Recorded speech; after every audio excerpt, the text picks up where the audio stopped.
ദൈവനാമത്തിന് മാത്രം ഉണ്ടാകട്ടെ. നമ്മുടെ കർത്താവായ യേശുക്രിസ്തുവിൻ്റെ നാമത്തിൽ എല്ലാവർക്കും എൻ്റെ സ്നേഹവന്ദനം. യുഗങ്ങളുടെ ക്രിസ്തു ഭാഗം 11.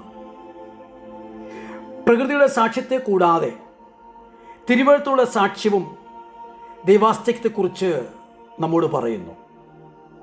കോടാനുകോടി വർഷങ്ങളായിട്ട് ഈ പ്രപഞ്ചത്തിൽ നിലനിന്നു പോരുന്ന ക്രമീകരണങ്ങൾ, ആ ക്രമങ്ങൾ, ഭംഗി, മൃഗജാലങ്ങളിൽ കാണുന്ന ജന്മവാസനകൾ, മനുഷ്യന് മാത്രമുള്ള വിവേകബുദ്ധി, പ്രപഞ്ചത്തിൽ ജീവൻ ഉളവായ വിധം, ഇവയ്ക്കെല്ലാം ഒരു ആദ്യ കാരണം ഉണ്ടായേ തീരൂ.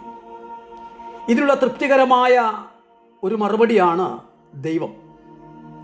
മനുഷ്യബുദ്ധിക്കും പ്രകൃതിക്കും പുറമെ ഇവിടെ തിരുവഴുത്തുകളും ദൈവാസ്തിക്യത്തിന് സാക്ഷി നൽകുന്നു. ഉൽപ്പത്തി 1:1 വരുമ്പോൾ ആദിയിൽ ദൈവം എന്ന് വായിച്ചുകൊണ്ടാണ് നാം ആരംഭിച്ചത്. ആദിയിൽ എന്ന പ്രസ്താവനയുടെ ആഴം ഇത് കാലത്തിന് അതീതനായ ദൈവത്തിൽ തന്നെ മറഞ്ഞു നിൽക്കുന്നു. ദൈവം എന്ന വാക്കിന് സൃഷ്ടാവ് എന്നാണല്ലോ അർത്ഥം. സങ്കീർത്തനം 90:2 നീ അനാദിയായും ശാശ്വതമായും ദൈവമാകുന്നു എന്ന് പറയുന്നു. എല്ലാറ്റിൻ്റെയും ആരംഭം ദൈവത്തിൽ നിന്നാണ്. ഒന്നുമില്ലാതിരുന്നപ്പോൾ ദൈവമുണ്ടായിരുന്നു. എല്ലാം ദൈവം മുഖാന്തരം ഉണ്ടായി.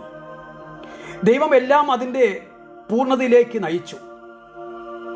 കാണുക, യോബിൻ്റെ പുസ്തകം 38 6-12 എല്ലാറ്റിനും അടിസ്ഥാനം താൻ തന്നെയെന്ന് ദൈവം പറയുന്നു. യോബിൻ്റെ വെല്ലുവിളി സ്വീകരിച്ചുകൊണ്ട് ചുഴലിക്കാറ്റിൽ ദൈവം അവന് പ്രത്യക്ഷനാകുകയും അവന് വേണ്ടുന്ന ഉത്തരങ്ങൾ നൽകുകയും ചെയ്തപ്പോൾ അതിൽ തൃപ്തി കണ്ടെത്തിയ യോബിൻ്റെ വാക്കുകളെയാണ് നാം അവിടെ കാണുന്നത്. ദൈവത്തിൻ്റെ സംസാരത്തിൽ യോബ് തികച്ചും സംതൃപ്തനായി തീർന്നു. മാത്രമല്ല, ദൈവത്തിൻ്റെ സർവജ്ഞാനത്തെയും യോബിൻ്റെ അജ്ഞതയെയും അവയെ അവന് സമ്മതിക്കേണ്ടി വന്നു. യോബിൻ്റെ അജ്ഞതയെ ശാസിച്ചുകൊണ്ടാണ് ദൈവം സംഭാഷണം അവിടെ ആരംഭിക്കുന്നത് തന്നെ. ഈ അഖിലാണ്ടം എങ്ങനെ സൃഷ്ടിച്ചു എന്നതിനെക്കുറിച്ച് യോബിന് അറിവില്ലായിരുന്നു. അതുപോലെ സമുദ്രത്തിൻ്റെ ഉത്ഭവത്തെക്കുറിച്ചോ അരുണോദയത്തെക്കുറിച്ചോ ആഴിയുടെ ആഴത്തെക്കുറിച്ചോ ഭൂമിയുടെ വിശാലതയെക്കുറിച്ചോ വെളിച്ചത്തിൻ്റെയും ഇരുളിൻ്റെയും ആവാസ സ്ഥാനത്തെക്കുറിച്ചോ ഹിമത്തിൻ്റെയും കൽമഴയുടെയും ഭണ്ഡാരത്തെക്കുറിച്ചോ ഇടിമിന്നലിൻ്റെ പാതയെക്കുറിച്ചോ നക്ഷത്ര മണ്ഡലങ്ങളെക്കുറിച്ചോ അവയ്ക്ക് ഭൂമിമേലുള്ള സ്വാധീനതയെക്കുറിച്ചോ ഒന്നും തന്നെ യോബിന് അറിയാൻ കഴിവില്ലായിരുന്നു. ഈ വിധം അറിവില്ലാത്ത യോബിന് ദൈവത്തിൻ്റെ തന്നോടുള്ള കരുതൽ ഏതു വിധം ആരാഞ്ഞറിയാൻ കഴിയും എന്നുള്ളതാണ്. ഇത് തത്വജ്ഞാനികൾക്ക് മനസ്സിലാകില്ല. എന്നാൽ ഒടുവിൽ യോബ് ഇത് സമ്മതിക്കുന്നതായിട്ടാണ് കാണുന്നത്. അതെ, എല്ലാറ്റിൻ്റെയും അടിസ്ഥാനം താൻ തന്നെയെന്ന് ദൈവം പറയുന്നു.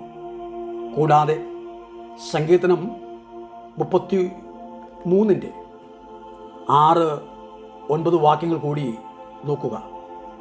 ദൈവത്തിൻ്റെ ശ്വാസത്താൽ സകലവും ഉളവായി എന്ന് അവിടെ കാണുന്നു.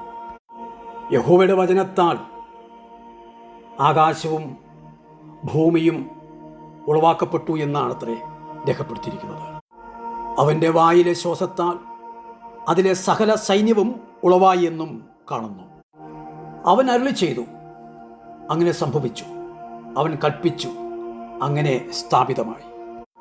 ഇസ്രയേലിൻ്റെ രാജാവായ യഹോവ, അവൻ്റെ വീണ്ടെടുപ്പുകാരനായ സൈന്യങ്ങളുടെ യഹോവ ഇപ്രകാരം അരുളി ചെയ്യുന്നു, ഞാൻ ആദ്യനും അന്ത്യനുമാകുന്നു, ഞാനല്ലാതെ ഒരു ദൈവമില്ല.